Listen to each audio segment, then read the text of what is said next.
This patient is about to receive a dose of high-technology treatment. Start the scan.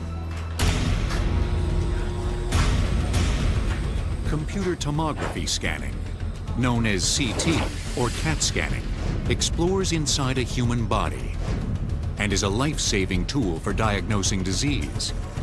But in this case, the patient is dead.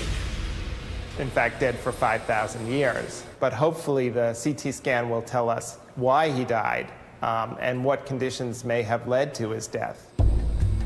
This mummy from the Michael C. Carlos Museum in Atlanta, Georgia, is examined without being unwrapped to uncover the secrets inside. Looks like there is some tissue there. Wow. Huh. Oh, that's really interesting.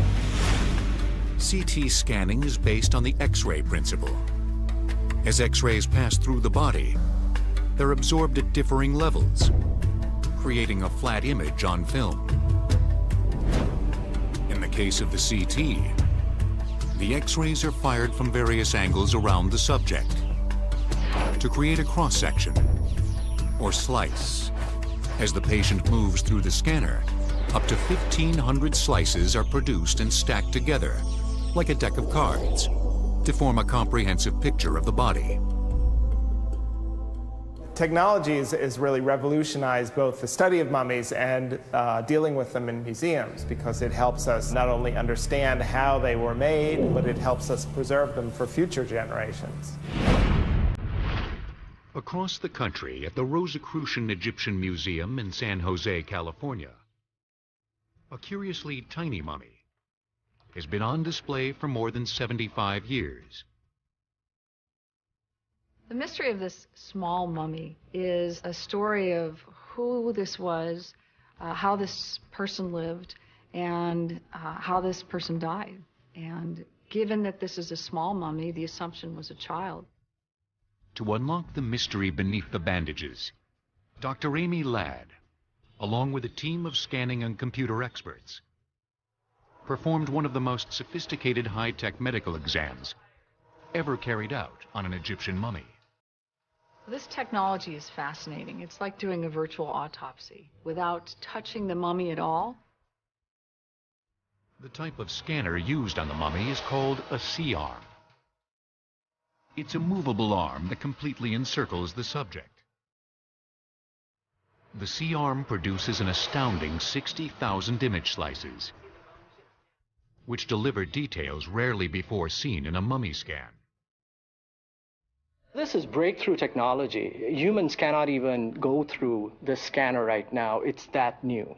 The thousands of images from the scanner were then fed into a supercomputer to create a virtual three-dimensional image inside the mummy. It's a fantastic thing because it's preserved in its original state. And as we found out, it is preserved so well that we can see details as if it were a child I were seeing in the clinic today. With these astounding images, Dr. Ladd was able to solve the mystery of the tiny mummy. First, by examining the 3,000-year-old teeth. This is the mummy scan of the jaw. This is from the side. You see the lower jaw, baby teeth, which are already in place, and the teeth that haven't come in yet, that are beginning to form, including the 6-year molars. This tells us the age because there's baby teeth still in place, so we know it's a young child, hasn't lost any teeth. The 6-year molars haven't come in yet, which tells that this child is younger than 6. Details from under the wrappings also revealed clues about the sex of the child.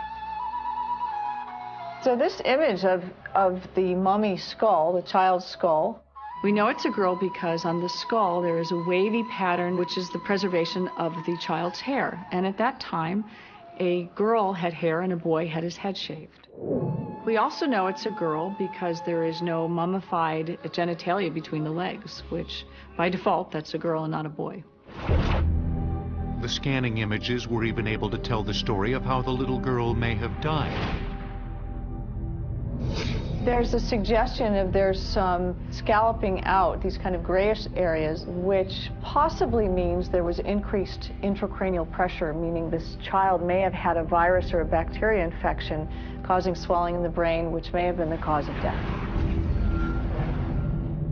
So it was really a tragedy. Here was this healthy child, probably running around till just a few weeks before her death. And what an abrupt ending. This is a kid who had a whole life to live, which wasn't. And it's preserved in time, and that's been a wonderful experience unraveling that mystery. Our high tech may help us understand the past. But how did the Egyptians use their technology to accomplish some of the most amazing body preservation the world has ever known? The Egyptians were the techies of their day. They had skills that nobody else had. Dr. Robert Breyer, a renowned Egyptologist, is considered by many to be the world's foremost expert on mummies and the mummification process. In fact, people sometimes call me Mr. Mummy. You know, I'd never call myself that. But I think it's that they're surprised that there's anybody who would work with just mummies. Dr. Breyer is so fascinated by mummies, he wanted to accomplish what no one else had in thousands of years. In 1994, he performed and documented an actual body mummification, using the same process as the ancient Egyptians. I decided to mummify a human cadaver because I wanted to know exactly how the Egyptians mummified their dead. Without the use of modern medical technology, Dr. Breyer set out to mummify a body using the exact tools available to the Egyptians millennia ago. In order to do the project, we had to replicate Egyptian tools. Now, they had knives made out of bronze and copper, but they also had obsidian, which is volcanic glass, and that's very sharp, even sharper than surgical scalpels. So they used that for incisions too. Using a cadaver donated to science, Dr. Breyer began his first step in the Egyptian mummification process, removing the internal organs, which are prone to rapid decay. In order to preserve a body, you have to make sure that bacteria don't act on it. Bacteria is what causes decay. They act on the soft tissue. And the reason they go to the soft tissue is there's water there. So the key is dehydrate quickly, get rid of the moisture so the bacteria won't decay your body. Now this tool was really important. They removed the internal organs through a tiny incision, only 3.5 inches wide. So you can't get your full hands, you can't get 2 hands in. So this tool, when you've got your incision made, you can put it in the incision and kind of pull the organs out. The Egyptians made such small incisions because they wanted to cause bodies as little damage as possible. Ancient embalmers removed all the internal organs, from the stomach and lungs to the liver, pancreas, and gallbladder. The only organ left was the heart. They left the heart in place because they believed you thought with your heart. They didn't realize you thought with your brain. So they left the heart in place because you're going to need that to do your thinking when you get to the next world. Once the organs were removed, the Egyptians stored them and buried them with the mummy in containers called canopic jars. It's really a jar. It's got a lid. It's hollow inside. And the lid is in the shape of a god who protects the internal organs. And the ancient Egyptians put the internal organs inside for protection. The early morticians didn't preserve the brain because they thought it was responsible for producing mucus. So to keep skull damage to a minimum, they removed the brain through the nose. Undoubtedly, the hardest thing for the Egyptians to do was remove the brain. Now, this was done by a skilled surgeon, somebody who really knew what he was doing. The surgeon opened a pathway to the brain by breaking through the ethmoid bone in the back of the nasal cavity. And then they used something like this. I mean, it looks like a coat hanger. And what they did was they inserted it through the nasal passages into the cranium. The brain doesn't stick to the tool. It's almost too liquid. So what we realized is that the way the Egyptians did it was they indeed put the long coat hanger-like instrument through the nose. But then once it's in the cranium, in the brain, You use it like a kitchen whisk almost. We rotated it around and around and around, breaking down the brain, liquefying it. Then you turn the cadaver upside down, and the brain runs out through the nose, like a liquid. That's how the Egyptians did it. The ancient embalmers removed moisture from inside the body by inserting pouches of a sodium carbonate compound called natron. This is natron. It's exactly like the natron the ancient Egyptian embalmers used 2,000 years ago. Natron is basically a salt, and the way it dehydrates is like any salt. It's hygroscopic. It pulls the water out of the body, bonds with it, and the body becomes dehydrated. Then, Dr. Breyer copied the Egyptian practice of covering the outside of the body with natron and leaving it to dry in the heat for 35 days. The result? A dried out but recognizable body.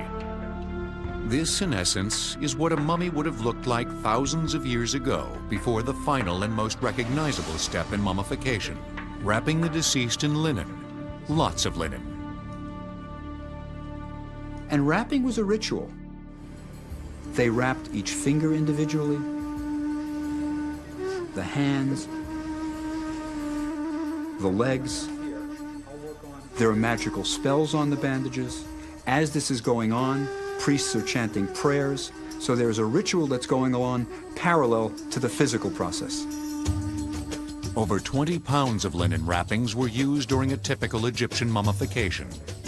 If you were wealthy enough, as you were being wrapped, within the layers of wrappings, they would place magical amulets. Now, an amulet is anything that's small that can be worn for protection. So, in the bandages, you could have as many as 100 amulets. This is an ancient amulet from a mummy. It's 3,000 years old. And if you look at it closely, you can see that it's carved like a beetle. And on the bottom is the payoff. There are 2 little holes. That's where it was sewn onto the mummy to protect it forever. It was in the wrappings. The wrappings were coated with resin made from tree sap. The resin hardened into a black tar-like substance, which ensured the wrappings stayed in place. The word mummy comes from the Arabic word mumia, which means black tar. The entire process took the Egyptians up to 70 days to complete.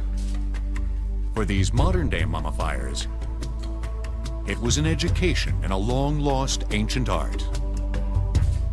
I think the Mummy Project was really important. It was the first time in 2,000 years that anyone had conducted an Egyptian mummification. And for the first time, we know the details now of how they did it. So I think it was really important. Although the process was over for Dr. Breyer, the ancients still had much to do to protect the mummy for eternity. In addition to the wrappings, the Egyptians used a papier-mâché-like material called a cartonnage to cover the head and feet of the mummy. Then the body was placed in a wooden coffin. And finally, if the deceased had been wealthy or a pharaoh, the mummy was sealed in a stone or granite sarcophagus.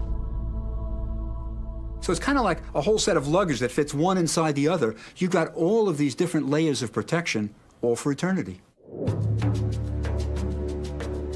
Although mummification was a complicated, time-consuming task, it was only the start of the burial ritual. The Egyptians honored the dead by constructing enormous tombs and temples, which became wonders of the world.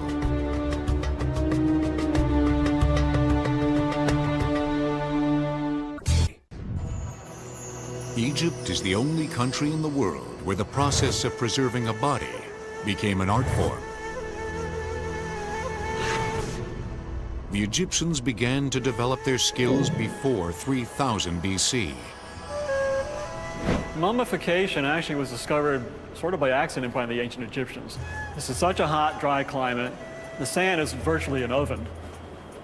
They buried people in graves in the ground and then discovered that these bodies were pretty much preserved, almost like dried fish. And they realized that nature could do this, and then began to develop technologies and a pretty sophisticated science to be able to sort of artificially do the same thing. As it evolved over the centuries, mummification grew into a vast industry. When it came to mummification, the Egyptians were way ahead of everybody in the Near East.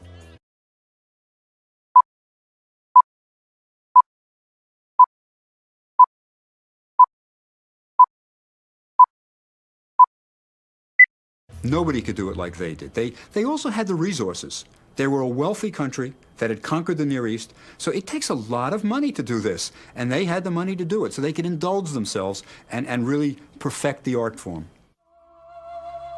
The Egyptians utilized their technology and resources not only for mummification, but also to build enormous tombs. A vast complex of these tombs is known as a necropolis, or city of the dead.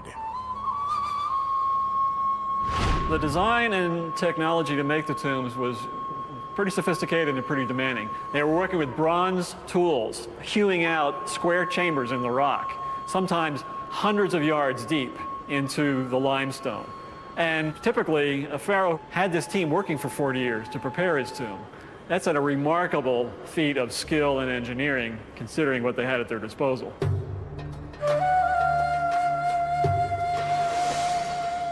The Great Pyramid of Khufu, one of the 7 wonders of the world, is a tomb constructed utilizing this organization and building technology.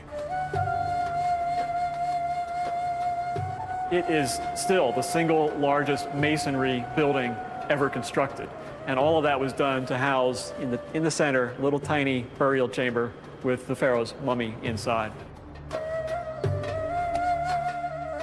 The Egyptians believed that a dead person's soul left the body, but would rejoin it at burial. So the deceased needed his body and worldly possessions for the afterlife. The basic design for most Egyptian tombs included 3 essential compartments: the entrance, the offering chamber, and the burial chamber. This is a typical entrance to an ancient Egyptian tomb. These hieroglyphs would tell you who was buried in this tomb, would also present a welcome and a curse. The curse or the warning in the hieroglyph says, if you come with bad intentions, depart now before it is too late. But we have good intentions, so let's go inside.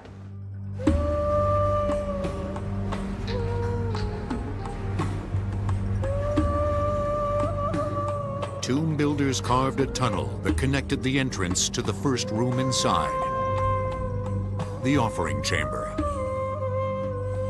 A door like this would have been found in an ancient tomb. The relatives of the deceased person would leave offerings here at the bottom of the door, and the deceased person's soul would magically enter here and take the food or other offerings to the afterlife, back out through this same magical door.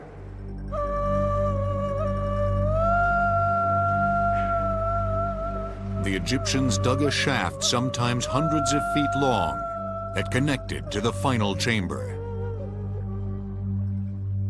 We're in the burial chamber now. This is the granite sarcophagus. Inside of this would have been a wooden sarcophagus, and inside of that would have been placed the body of the tomb owner. All of this then would have been buried underground. The hieroglyphs and images in the burial chamber describe the life that the tomb owner wanted to live in the afterlife. Included in the burial chamber would have been items that the deceased person would hope to use in the next life, treasures that they would take with them to the afterlife. The enormous treasures became easy targets for grave robbers. So tomb builders created a barricade to protect these riches by backfilling the passages to the burial chamber. So the first thing a thief encountered when he found the tomb site was sometimes 300 yards of solid stone rubble that he had to dig through to get into the tomb proper. Over the centuries, the interiors of tombs became increasingly elaborate, with the intention of confusing tomb raiders. Often Egyptian tombs were designed specifically to hide the mummy, to keep the mummy secret. So one of the manners was to use false passages, false doors, false chambers, etc., so that people would be lost, in effect, kind of in a maze often. However, this did little to deter grave robbing. Thieves often desecrated the mummies and their tombs to steal the riches that were meant for the afterlife. The effect of the plundering of the tomb over the centuries was that an untold number of ancient riches have been lost or dispersed. A threat greater than grave robbing was yet to come. In 525 BC, the Persians conquered Egypt, followed by the Greeks and the Romans. The invaders were fascinated by mummification and allowed the practice to continue. But later in 642 AD, the Arabs occupied Egypt and Islam became the dominant religion. Mummification was not tolerated and came to an end. And then it became a lost art. Egypt was eventually invaded by the Arabs, becomes a Muslim country, and in a sense is cut off from the Christian West. So throughout the Middle Ages, throughout the Renaissance, we've lost touch with Egypt, and that art of mummification is gone. So sands come in, whole temples are lost, tombs are buried under sand, and it simply remains there, waiting for archaeologists to discover it. With the advance of another conquering superpower, Egypt's mummies would be rediscovered. In 1798, Napoleon invaded Egypt and took scientists with him to document Egyptian culture. And they really do the first archaeological survey of Egypt. And this is how the West really learns about Egypt for the first time. When they start publishing their drawings and their paintings, and people see for the first time accurate depictions of mummies, this is when Europe goes wild with Egyptomania. In the 19th and early 20th centuries, Egyptian mummies became historical treasures, sought after by museums worldwide. Once people realize how important mummies are, that they're part of history, then they start being displayed in museums, being taken care of, and then that leads to studying them. During the 1900s, archaeologists combed Egyptian burial sites for these links to the past. One of the most important discoveries was the tomb of King Tut. But there was more than treasure here. There was a curse and a murder mystery. King Tutankhamun, or as he is best known, King Tut, is probably the most famous mummy in the world.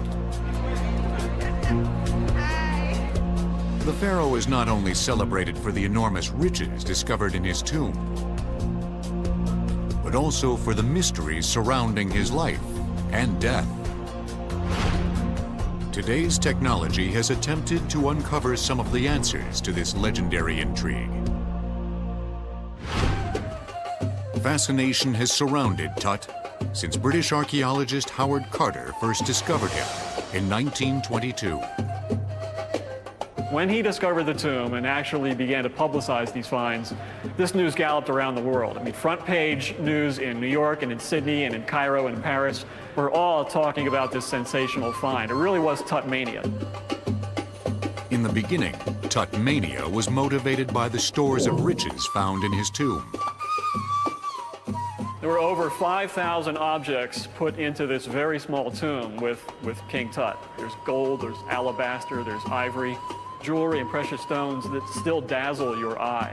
And one of the most remarkable things is how well preserved they all are, as though they were made yesterday. One of the most celebrated relics unearthed was the gold burial mask that was placed on Tut's face. This particular death mask is one of the most spectacular objects ever found in anywhere, and from any culture. Made of gold and a variety of other metals, including silver, but also with stones such as onyx, turquoise, obsidian, a variety of different elements put together to make an absolutely gorgeous death mask. In a short time, supernatural mystery would accompany this sublime treasure. Legend has it that those who entered the tomb became ill and died shortly thereafter. The first individual to die that started the legend of the Curse of the Mummy was Lord Carnarvon. He was the man who financed Carter's digs. He died about 2 months after Carter opened the chamber that had the mummy in it. And so the legend was born, and then over time, anybody who was associated with the project who died suddenly was ascribed to be a victim of the mummy's curse. For decades, the myth endured. Hollywood even cashed in on the curse. I think the mummy, as a horror figure, really becomes prominent after the discovery of King Tut's tomb. There was all this talk about the curse of King Tut, and then you get the idea of mummies as things that kill people. So I think it's really after Tutankhamun's tomb was discovered. The curse may have struck gold at the box office, but science has some far different theories about what might cause death to those who enter tombs. There apparently are some very real scientific reasons that are surfacing now. Most archaeologists these days who open sealed tombs in ancient Egypt actually let the tombs breathe, so to speak, for a few days, because there may well be buildups of toxic gases, other toxic materials. These are chambers that have been sealed for countless generations. They have decomposing bodies in them, foodstuffs, the resins and the other chemicals that were made and used during the mummification process. All of that can contribute to a pretty risky environment. So archaeologists actually let the tombs breathe before they go in. So perhaps science has solved the mystery of the curse of King Tut. Likewise, science has been put to use to solve another enduring King Tut mystery: a royal murder. The mystery of King Tut's death began at the time that he was found, because they discovered that he was a youth, and we needed to find out exactly how he died. Did he die a natural death? Was he murdered? Was he killed? The boy king ruled ancient Egypt about 3,500 years ago, after inheriting the throne from his father at the tender age of 9. 10 years later, his reign was cut short.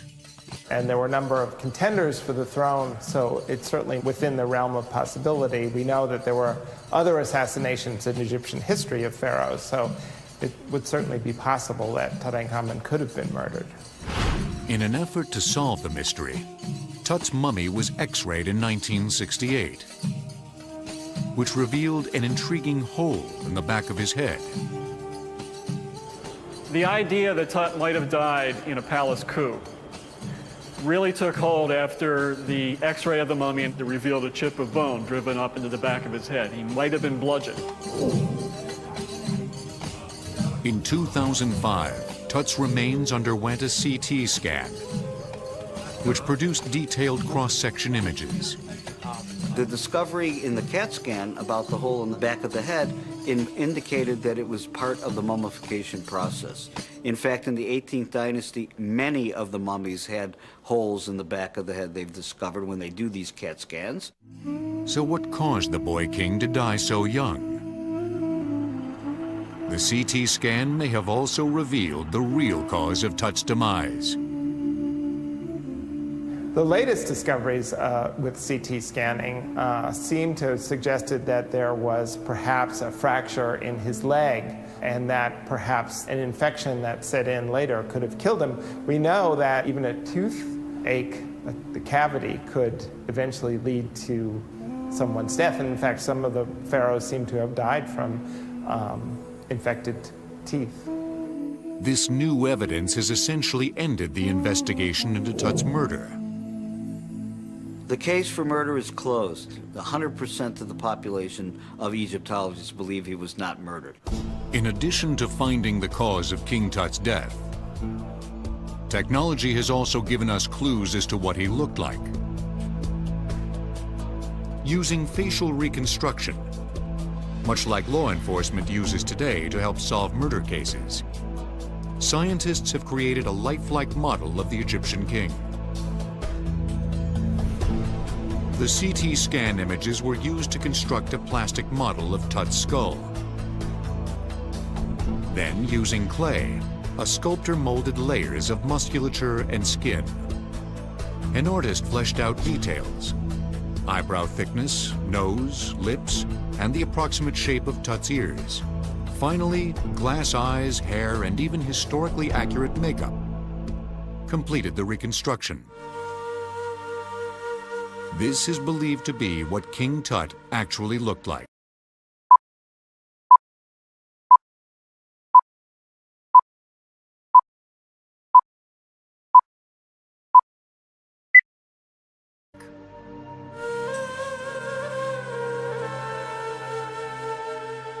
I think because of the technology that underlies this reconstruction, it's as close as anybody is going to get to what Tut looked like in life. However, the study of the boy king's remains may be far from over. Can technology reveal even more? The fascination of Tut endures, and I think as new technologies evolve, he will be a natural subject to apply those new technologies and unlock pieces of the story we can't even guess at yet. King Tut has always received the finest care and scientific study. But for centuries, countless mummies were desecrated, stolen, or simply lost and forgotten.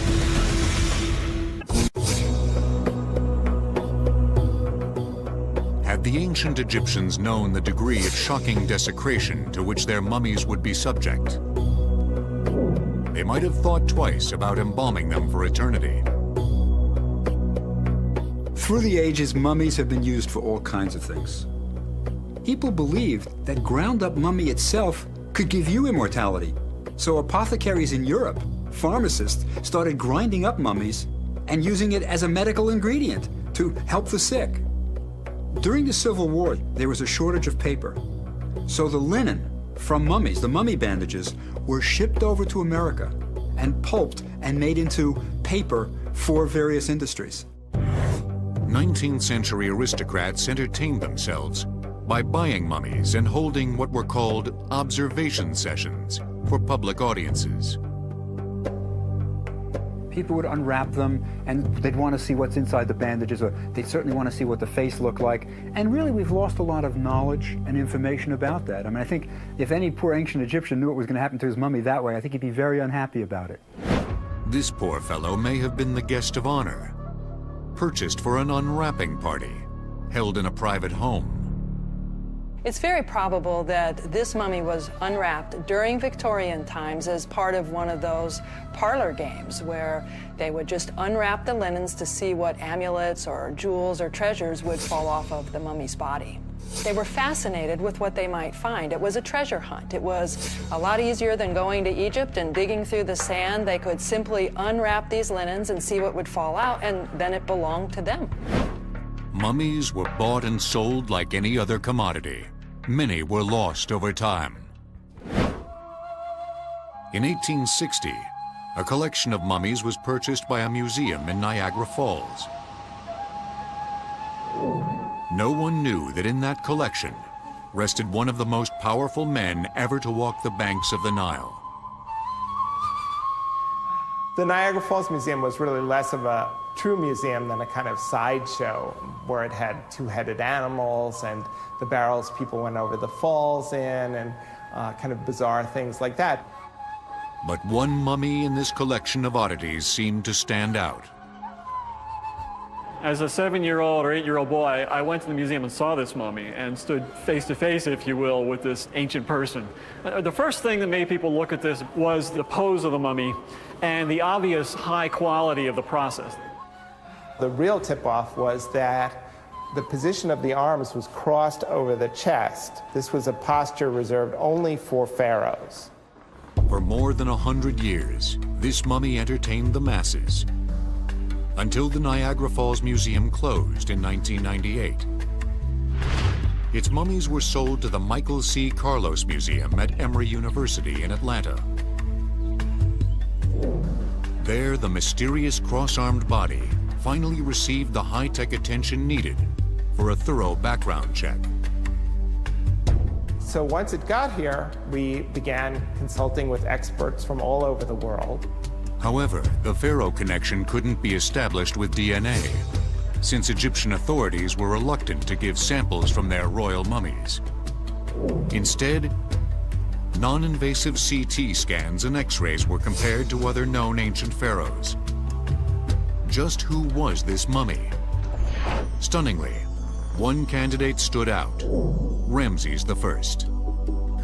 The style of the wrappings matched other important royal mummies, most closely that of Seti I and Ramses II, son and grandson of the missing mummy of Ramses I. The CT scan was very useful because it revealed inside the mummy two very tightly coiled pieces of linen in the body cavity, used as filling to help sort of plump out the body once the internal organs were removed. This is paralleled only by the mummy of Seti I, the son of Ramses I. So that seemed to clinch father and son together. We came to the conclusion that it by far was most likely the mummy of Ramses I. The discovery of Ramses I filled a long-standing gap in the historical lineage of Egyptian pharaohs. In order for the great king to take his place with other royal mummies, the Carlos Museum voluntarily sent him back to Egypt, where he received a regal reception.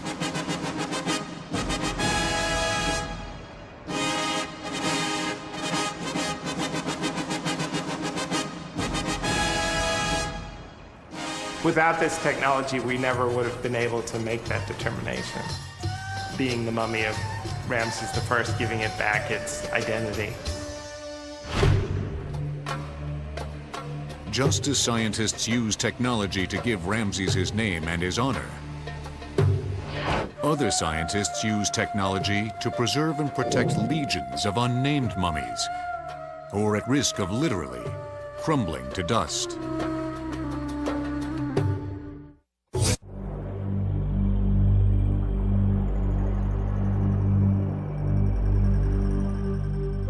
Locked away in sealed tombs, mummies have survived for thousands of years. But now that they're out in the modern world, how will they fare? Restoring and preserving mummies is kind of in its infancy. The biggest challenge that we face with the mummies is that the linens and the bodies themselves have become fragile and brittle and often broken over time. Preservationists use a sheer nylon material to help keep mummies from literally falling to pieces. This newly developed technique holds the bandages and body parts together. This mummy has been prepared for display in the galleries by first carefully arranging the wrappings that are on the mummy and then covering the whole mummy with a sheer fabric that matches the color of the old linen and allows you to see through it, enabling you to see the wrappings as they were originally arranged, somewhat as a hairnet does. It allows those loose and now very brittle linens to stay in place around the mummy as it lies on display. The natron, or salt compound that was used by the Egyptians to preserve mummies, today may cause a mummy to actually disintegrate. And if there are any changes in temperature and humidity, the salt that is naturally dissolved in the material will redissolve and migrate in or out, depending on if the air is drier or wetter than the object. And the movement of this salt back and forth actually erodes the surface. It actually causes things to explode from the inside out. To control this problem, a specially designed computerized system at the Carlos Museum regulates temperature and humidity. The museum is kept at very specific environmental conditions, and in order to accomplish that, we use environmental controls through an air conditioning system that are set to maintain temperature at about 70 degrees, plus or minus 2 degrees Fahrenheit, and then we set the relative humidity around 50%, plus or minus 5% RH. Tiny organic microbes can also wreak havoc on a mummy. At the Egyptian Museum in Cairo, a common intruder was found resting alongside kings and queens. It was discovered that the mummies in the Egyptian Museum in Cairo were growing mold. They were literally getting moldy. Everyday household mold and fungus can destroy the most revered pharaoh. If mummy is not protected, mummy could be disintegrated in a matter of a couple of years. Shin Maekawa is a senior scientist at the Getty Conservation Institute in Los Angeles, California. He was asked by the Cairo Museum to help solve the problem of the moldy mummies. 3 things affecting mummies are temperature, relative humidity, and oxygen. Oxygen is one of the largest contributors to the breakdown of organic material because it provides the fuel that allows microbes, like mold and fungi, to breed and multiply. To attack the problem, Maekawa designed an oxygen-free display case.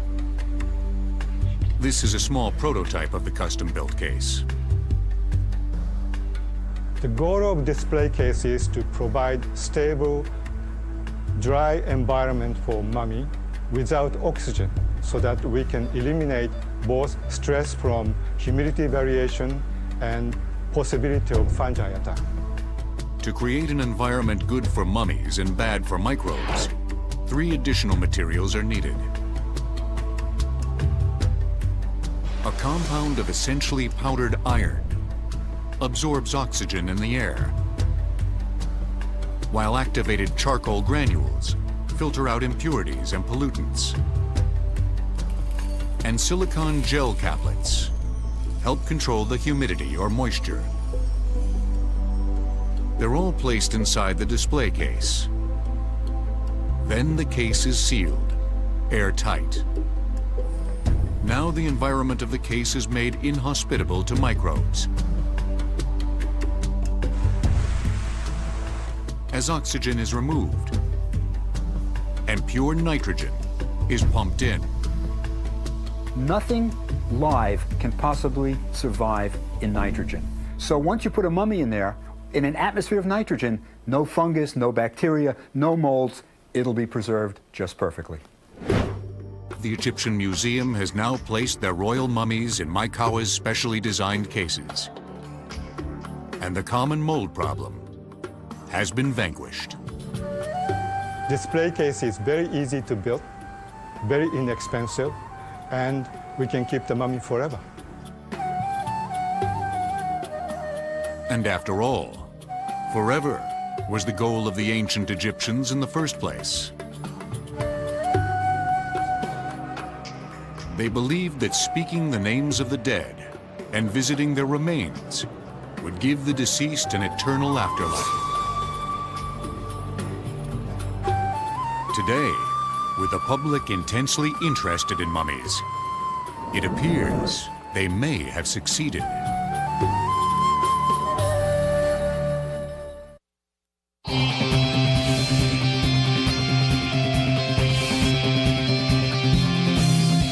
There are always going to be surprises. You don't have to speak the language to be able to interact with people. Knowing that can make you look at history in a new